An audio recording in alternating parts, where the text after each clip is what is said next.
Now, the term male space is something you don't hear frequently these days, and there are several reasons for this.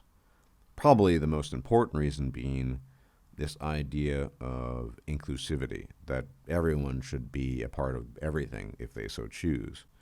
Of course, this has practical limits, and I don't think that even the most lunatic amongst the socially justice inclined would suggest that someone whose primary skill is hairdressing should be part of a quantum hedge fund management team. But that's, of course, an extreme example. But the idea, for example, that men should have a space unto themselves, which is largely free of female interaction and intervention, is one you'll almost never hear in the mainstream for obvious reasons. But it is important. Now, before I go into the details of this, I want to point out something that very few people talk about, that being the nature of sexual conflict.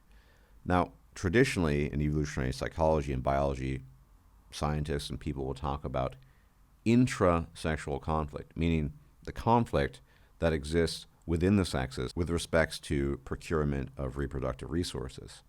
And men and women compete within their own groups to get access to the opposite sex. So something that women enjoy doing is slighting other women, putting them down, deconstructing their looks in the presence of not only other women but also men, so as to get an advantage out of that. And men typically, of course, compete in actual hierarchies where men seek to outstrip and outdo other men. That's intrasexual competition. But the idea that there's no such thing as intersexual competition, intra meaning within and inter meaning between, and in light of that, this idea that there could be intersexual competition strikes people as silly or ludicrous. But it really depends on your perspective. Because resources outside of sexual reproductive resources do exist. And when you look at it from the perspective of who gains access to certain resources in the world, it becomes glaringly obvious that intersexual competition, that is competition between males and females in the human world, that this exists as well.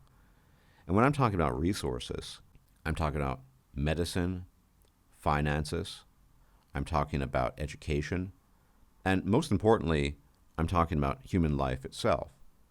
So for example, if there were no such thing as intersexual competition, then a scenario as it existed on the Titanic, where virtually every man went down with the ship, but almost no woman did, wouldn't exist.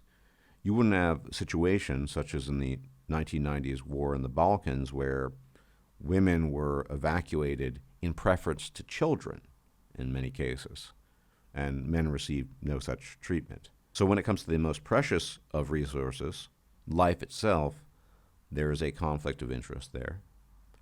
And with regards to various other resources, all of which circle around life in some way, shape, or form, such as the allocation of medical monies to sex-specific diseases and illnesses, and or diseases or illnesses that are more prevalent in one sex or the other, it's also a no-brainer that there is conflict between men and women, or intersexual conflict, in terms of the allocation of those resources. Ovarian cancer versus testicular cancer, breast cancer versus prostate cancer being some of the more prominent ones, even when you have very similar mortality rates.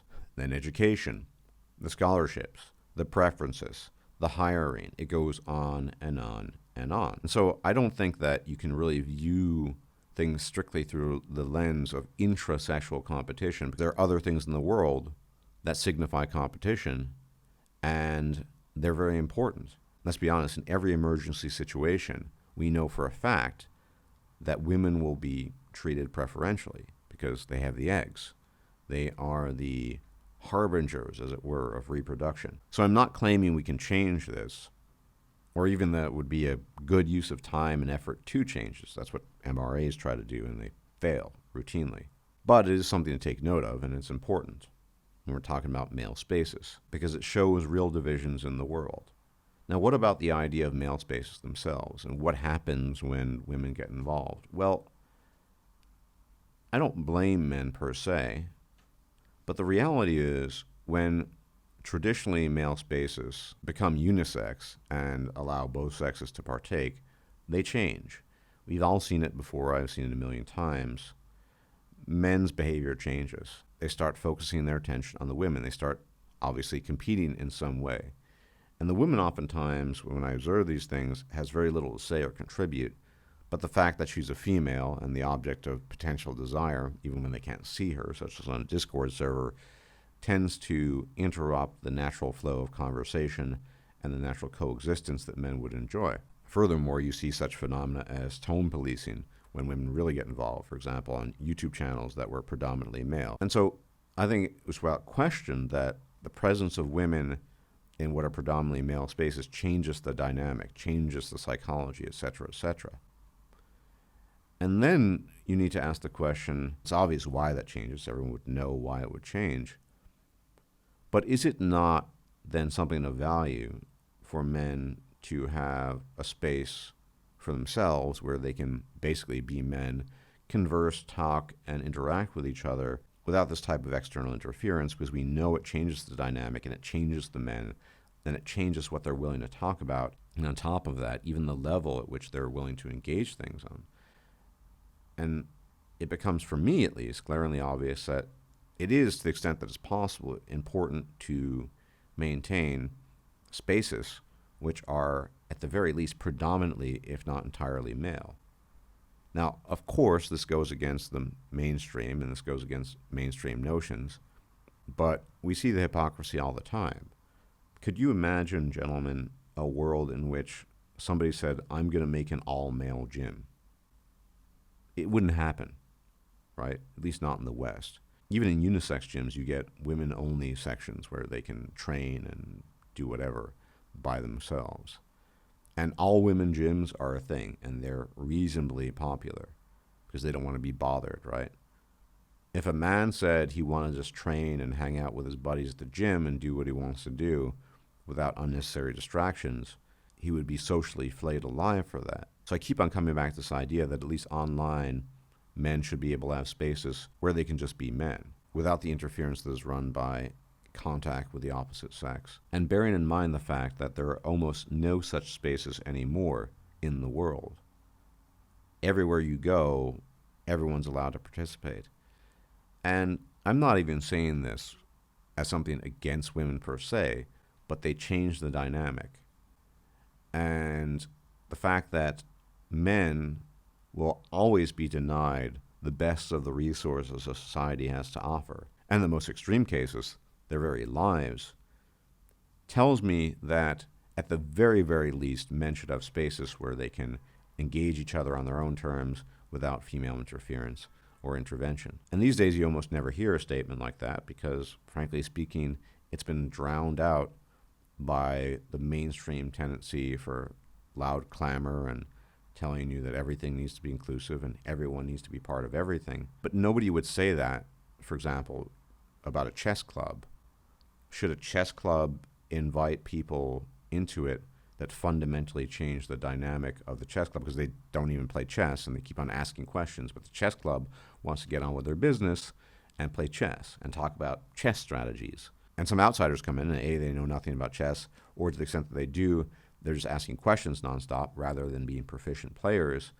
That would cause unnecessary interference in the same way that women, being fundamentally different from men in most respects, change the dynamic that men have with each other. Men become less kind to each other, less understanding, because this intrasexual competition emerges. And subconsciously, in most cases, it becomes a discussion that has nothing to do with discussion itself or engagement itself, but rather a tactic, a way of acquiring this reproductive resource embodied by the opposite sex. And this is why I, to this day, maintain that male spaces are very, very important and that women do change the nature of the conversation and the tone. As I said prior, non-chess players don't join chess clubs typically.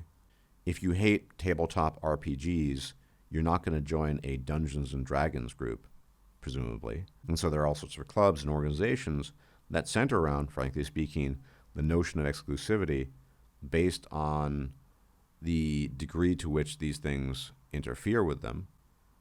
And I think, again, that women are a very, very powerful force of interference when it comes to male on male interaction. Men become less honest, they become less kind, and they become less willing to engage with the actual material of discussion because everything gets offloaded to this reproductive instinct. Never mind the fact that in this world, every resource out there that is of any value is preferentially allocated to women over men. Anyway, gentlemen, I thought it was important to touch upon this topic because it's not something you hear talked about very much these days, even within the confines of the manosphere.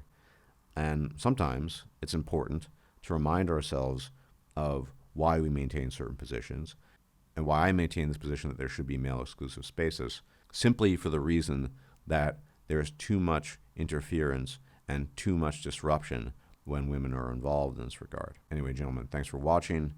And as always, may the gods watch over you. And if I'm still alive, I'll check you out later. Bye-bye. If you liked this video, please like, share, and subscribe. And if you enjoy my content, please consider making a donation or becoming a patron. Thanks for watching.